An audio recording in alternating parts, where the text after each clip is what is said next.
이번 영상은 노후 준비, 오로지 예금 적금으로만 모았더니 중소기업 30년차 50대 A씨 이야기입니다. 저는 일반 중소기업 30년차 근무에 50대 중반입니다. 저희 집은 부부 맞벌이도 전혀 하지 않았고 주식, 부동산 투자 같은 것도 한 번도 안 하고 오로지 예금 적금으로만 돈을 모았습니다. 그 결과 자산은 5억 3천가량 되고 빚은 주택담보대출 6천만 원 정도 남은 게 전부입니다. 주위에 입사 동기 부부네는 금도 사고 땅도 사고 골드바만 2kg가량 있고 집은 저희랑 같은 단지에 4억 5천가량 하고 개발 예정지 땅 80평 정도에 월세 놓은 오피스텔 2억 정도, 또 주식도 카카오인가 저보고 사라고 얘기해줬는데 슬쩍 봤더니 그것도 8, 9천 되더군요. 이 친구 얼추 계산해보니 자산이 8, 9억 정도 되는 것 같던데 확실히 재테크를 하는 것과 안 하는 것은 천지 차이더군요. 저도 요즘 주식 공부도 하고 미국 주식도 한번 해보려 하는 중입니다. 이 나이에 이렇게 해야 하는지 확신은 안 서고 고민은 되는데. 자, 예를 듭니다. 보험회사의 종신연금처럼 사망 시점까지 월 현금 흐름을 제공하면 인플레이션에 대한 대비가 어렵겠고요. 대부분의 투자 상품 광고 시에 인플레이션의 대비가 가능해서 높은 투자 수익률을 안겨준다고 말한다면 투자 손실이 발생할 가능성이 높은 구조로 되어 있다 보면 됩니다. 또 판매되는 모든 저축 상품과 같이 투자 손실이 발생하지 않는 안정적인 상품은 인플레이션 대비가 어렵습니다. 지금과 같은 초저금리 환경에서는 사정이 더욱더 심각해지는 것이죠. 그러니 은행에 안정적 예금으로 넣어둔다면 그냥 앉아서 손실입니다. 미래에 닥칠 다양한 상황에 대비해 내 자산의 포트폴리오를 구성하기 위해서는 주춧돌에 해당되는 자산, 죽을 때까지 월 현금 흐름이 나오는 자산을 만들어야 한다는 것을 염두에 두시기 바랍니다. 은행 예금만 고집하면 자산 증대가 불가합니다. A씨는 지금부터라도 가용자금으로 지혜로운 투자를 해야 합니다. 저성장과 초저금리 상황에서 고령화 시대와 맞물려 투자는 선택이 아닌 필수가 되었습니다. 은퇴 전후의 투자는 구조가 복잡하고 이해하기 어려운 상품을 피하는 한편 보수적인 자산 배분이 필요합니다. 그러기에 위험 자산 비중은 제한된 범위 내에서 정해야 합니다.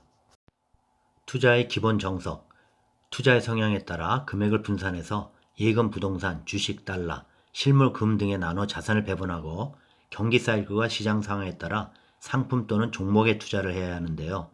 A씨가 지금 이것들을 다 생각하시기에는 너무 복잡하실 겁니다. 예를 들어보면 안전자산인 달러 관련 상품에 투자하는 것도 한 가지 방법이고요. 미국 국채는 달러 베이스로 ETF로도 매매가 가능하고 달러 상승 시에 환차익도 누릴 수 있는 상품도 있습니다.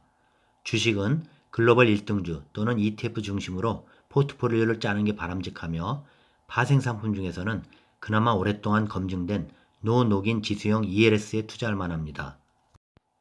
A씨처럼 경험이 없다면 거래하시는 은행에서 글로벌 1등주 펀드에 분산해서 적립식으로 감을 키우고 나서 테스트부터 해보신 후에 하는 방법도 괜찮습니다. 노후자금 운용 목표를 중위험, 중수익률로 잡는 것이 좋겠고요. 예금만 고집하다가는 안전하지만 궁핍해지는 노후가 기다릴 수 있기 때문입니다. A씨는 은행 예적금에 의존했기 때문에 중위험, 중수익률 정도까지는 투자해야 합니다. 그래서 ELS, ETF, 미국 ETF, 기업들이 주주 환원을 내세우며 배당 확대로 관심이 높아진 배당주, 공모주 등도 대표적인 중위험, 중수익 상품 중 하나입니다. 둘째로 IRP를 활용하는 것도 방법입니다. IRP는 근로자가 이직이나 퇴직 시 받은 퇴직금과 개인 부담금을 적립 운용하다가 연금 등의 노후자금으로 활용할 수 있는 상품이죠.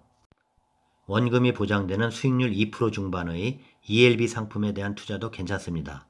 ELB는 IRP를 통해서만 투자할 수 있습니다. 또 TDF, 타깃 데이트 펀드는 퇴직 시점이 되면 자동으로 위험 비중을 줄여주는 전략 펀드입니다. 본인의 퇴직 시점에 따른 위험 비중이 나뉘어질 수 있어 괜찮습니다. 무엇보다도 투자를 할 때는 원금을 안전하게 보장하면서 수익이 높은 상품은 현실적으로 존재하기 어렵다는 점을 인정하는 게 가장 중요합니다. 향후 퇴직금 등 목돈이 생겼다고 노후자금 불리기를 위해 무리하게 투자할 경우에 원금이 손실날 수 있는 만큼 각별한 주의를 하셔야 합니다. 자신의 투자 성향을 잘 파악하고 그에 맞는 투자를 하는 것이 필요하다는 얘기죠. 셋째, 현재 살고 있는 집도 평생 소득으로 활용할 수 있습니다. 부부 중 한 명이 만 55세 이상이면 주택연금에 가입해서 보유주택에 계속 거주하면서 매월 평생 일정액의 연금을 받을 수 있죠. 가입자 배우자가 모두 사망할 경우엔 해당 주택을 매각한 후에 남은 차액은 자녀 상속인에게 지급합니다.